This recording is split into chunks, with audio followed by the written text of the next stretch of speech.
Bapak Ibu dan saudara, manusia itu makhluk yang paling cerdas, dan karena itu manusia memiliki segala macam upaya dan cara untuk mampu membaca dan juga mewartakan apa yang ia ketahui, ia alami, ia rasakan. Jadi yang pertama, manusia itu cerdas membaca simbol-simbol, tanda-tanda meskipun tidak tertulis. Contoh, kalau orang kemudian pasti mengatakan, maaf, bahasa kasar gancuk, itu pasti dia orang Jawa, pernah bersinggungan dengan daerah Jawa Timur. Yang kedua, ketika orang logatnya ngapa, pasti pernah bersinggungan dengan komunitas siapa. Lalu kemudian kalau orang itu rambutnya keriting, lalu kulitnya hitam, pasti ada kaitannya dengan ras Negro, Afrika, atau Papua, Austronesia. Dan masih banyak lagi Bapak Ibu dan saudara. Manusia bisa membaca cerita dari sesuatu yang tidak tertulis aksara. Sekaligus manusia mampu menceritakan apa yang dirasakan. Orang itu kalau sedih disuruh tertawa, terbahak sulit. Tapi orang kalau senang disuruh nangis, sedih juga sulit, bukannya nggak bisa. Nah, hari ini kita akan menghayati sabda Tuhan dengan landasan tema ceritakanlah apa yang diperbuat Tuhan Allah dalam hidup kita. Dalam YouTube GKJ Wolo saya selalu mengatakan bahwa kalau saudara terakses video ini berarti saudara mendapatkan mujizat Tuhan. Karena kalau nggak mendapatkan mujizat hidup, nggak mungkin terakses.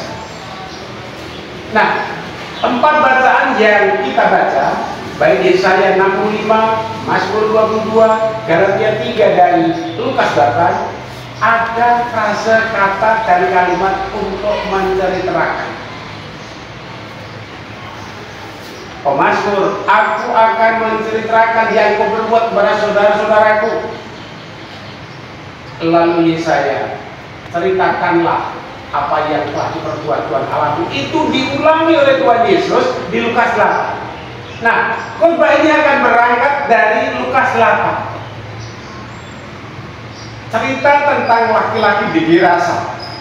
Jadi kalau Bapak Ibu di grup, saya sudah menulis poin-poin khotbah di renungan warta.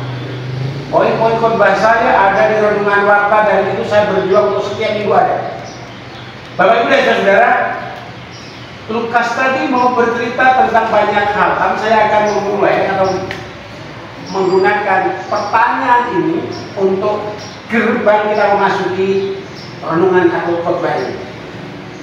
Bapak Ibu, dalam bacaan Lukas tadi, yang lebih didengar oleh Tuhan Yesus, manusia atau iblis? Usul? Yang tahu Ibu, nanti pakai mawon. Yang dalam bacaan Lukas tadi, yang lebih didengar Tuhan Yesus, itu iblis atau manusia?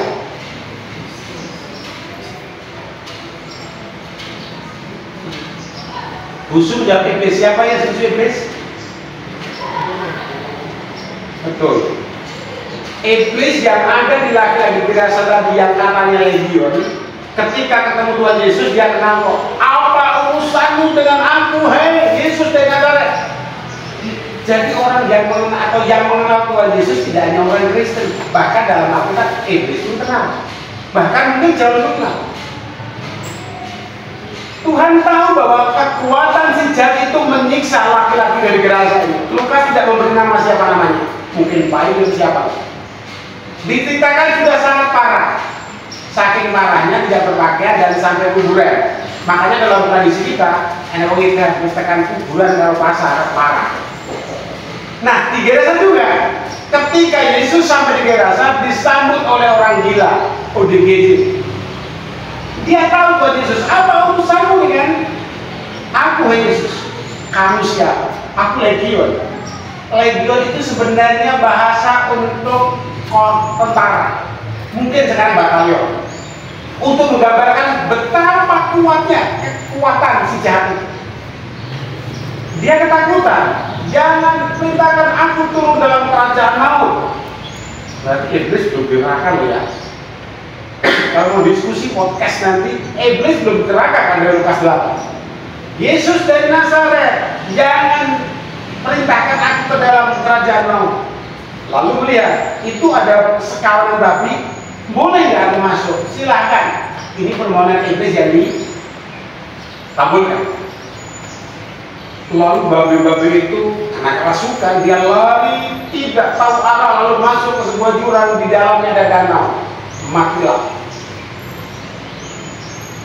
Beberapa penafsir mengatakan bahwa jumlah babinya di atas 3.000, mati kabeh. Saya mikir, nek saiki regane piro? Mas hidup itu Mas babi telurnya ini. Pirang miliar sekarang Mas. Itu miliar. Mas Heran mungkin tahu berapa miliar Mas Heran kalau babi 3.000 ini. Tapi yang jelas bahwa di hadapan Tuhan Yesus, nilai manusiawi seorang laki-laki kira-kira itu jauh lebih berharga daripada ribuan. Ini menyadarkan kita Bapak Ibu bahwa di hadapan Tuhan nilai kemanusiaan seseorang yang segambar dengan Allah jauh lebih berharga daripada apapun itu. Nah, peristiwa itu menggemparkan orang-orang di kota itu. Sini dan panas loh. Saya ini udah telanjang, sekarang sudah berpakaian.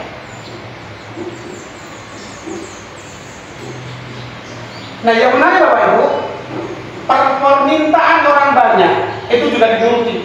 Tuhan, tolong jangan lanjutkan tugasmu di sini. Gak enak nih. Lalu nek babi piye? Belum lagi tekanan dari orang-orang manis di sana. Jangan sinilah. Tuhan mengabulkan, Tuhan kembali ke Kapernaum namanya. Nah, yang menarik adalah ketika orang dewasa yang pernah dikuasai jahat atau gila itu sembuh dan berpakaian, punya keinginan untuk mengikuti. Dan orang yang telah ditinggalkan setan-setan itu meminta supaya ia diperkenankan menyertainya, tetapi Yesus menyuruh dia pergi. Dalam bahasa lain, supaya diperkenankan mengikutinya. Di warta Jumat memang saya tegaskan bahwa mengikut Tuhan tidak harus selalu ubiang-ubiu, tapi menceritakan dengan segala cara pengalaman diberkati dan ditolong Tuhan, itulah cara mengikut Tuhan yang sejati. Tetapi Yesus menyuruh dia pergi, katanya, pulanglah ke rumahmu dan ceritakanlah segala yang telah diperbuat Allah atasmu. Bapak Ibu dan saudara, ada banyak cara bercerita bagi si dirasa tadi. Dia kembali ke desanya dengan sudah berpakaian, tanda dia sudah sembuh, dia sudah waras, dia sudah lepas dari belenggu jahat. Yang kedua, dia bisa bercerita dengan mulutnya, dengan kata-katanya tentang apa yang dialami oleh dia ketika dikuasai si jahat dan ketika berjumpa dengan Tuhan Yesus. Nah, Bapak Ibu dan saudara, saya ulangi sekali lagi bahwa kalau kita sekarang bisa ada di sini saat ini, hari ini, itu sebagai cerita, sebagai bukti bahwa kita disertai Tuhan, kita diberi mujizat oleh Tuhan.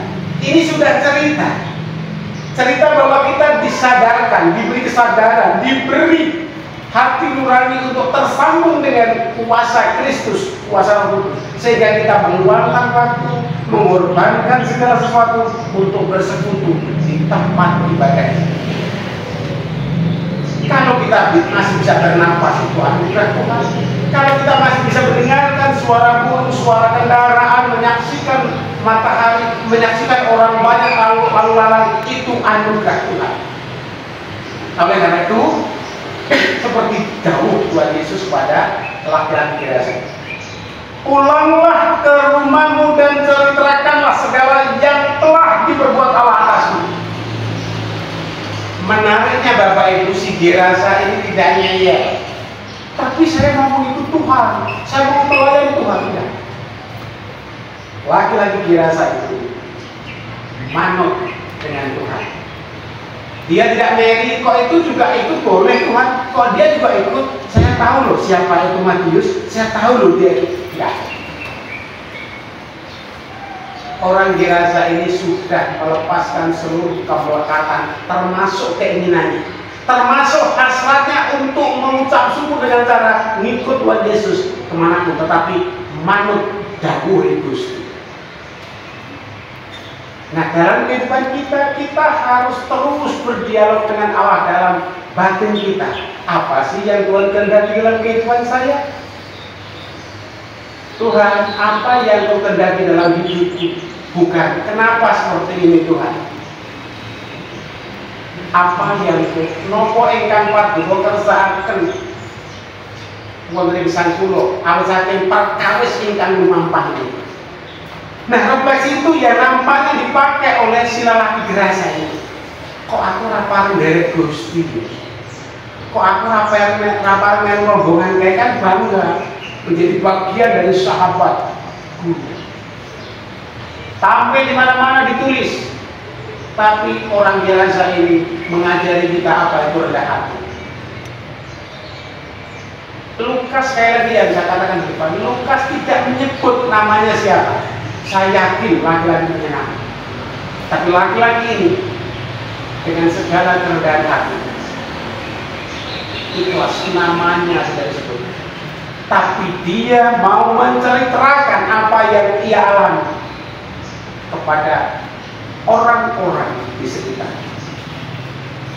Bapak Ibu dan saudara-saudara, kita pun seringkali mengalami pengalaman dan peristiwa seperti laki-laki Gerasa tadi, terbelenggu oleh kekuatan-kekuatan yang menjadikan kita lupa diri. Orang gila kan lupa diri, di kuburan telanjang. Si jahat sekarang dalam kehidupan kita itu yang membelenggu kita dalam segala bentuk. Apapun bisa membelenggu kita, pekerjaan, harta, ketenaran, harga diri, dan itu menjadikan kita lupa diri. Maka seperti pengalaman lelaki Gerasa, mari kita datang pada Tuhan, lalu ikhlas, biar belenggu dilepaskan. Kita menjadi manusia merdeka yang hanya menampilkan Kristus. Buahnya adalah manut. Gusti kula tak nderek iki polasa. Baliyo iki critakno apa sungguh alami. Ana ing urip. Dia sudah selesai dengan diri. Tidak melekati keinginan untuk mengikuti apa yang menjadi ikut. Maka mari Bapak Ibu dan Saudara, kita melanjutkan tugas panggilan kehidupan dengan menjadi surat terbuka. Hidup kita adalah cerita. Baik cerita bahwa kita disertai Tuhan, cerita bahwa kita dilepaskan dari belenggu dosa sekaligus belenggu-belenggu kejahatan, kuasa jahat yang ada dalam kehidupan kita. Semua yang kita lekati itulah belenggu.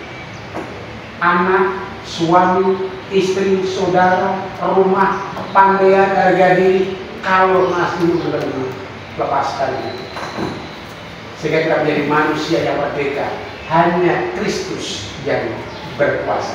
Mari kita bersama-sama untuk menceritakan apa yang telah Tuhan perbuat dalam kehidupan kita di seluruh sisa hidup kita. Tuhan memberkati. Amin. Kita akan masuk dalam saat ini.